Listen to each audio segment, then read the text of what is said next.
Let's go now to that story out of Yellowstone National Park this weekend where a 65-year-old man on a walk with his grandson ended up on the wrong end of a charging bison. Here's CBS's Tom Hanson with what we now know.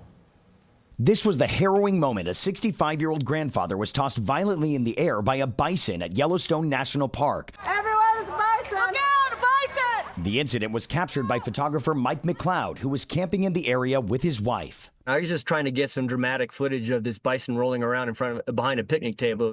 Carl Isom McDaniel was visiting the park with his grandson. Witnesses say they were about 100 yards away from the 2,000-pound animal when it suddenly started chasing the pair. And as soon as the bison stands up, the grandfather, he's like, "We're out of here, let's go."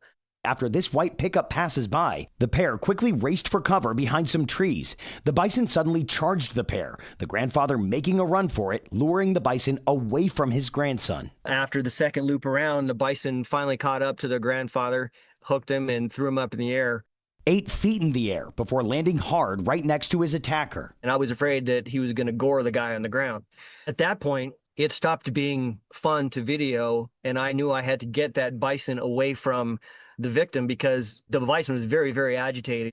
That victim, still reeling from the encounter, is on the mend after surgery, posting this message to well-wishers. "Thank you, everyone. I am okay."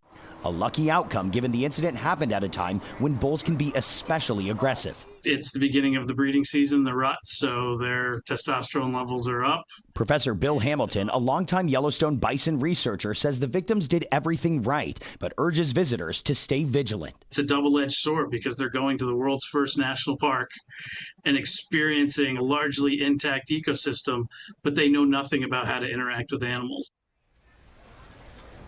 And Tony, this is the second documented bison attack in the park this year at a time when visits are higher than ever. Now, park officials say bison are usually gentle but will defend their territory when threatened. In fact, a 70-year-old died from a bison attack in South Dakota's Custer National Park back in May, Tony.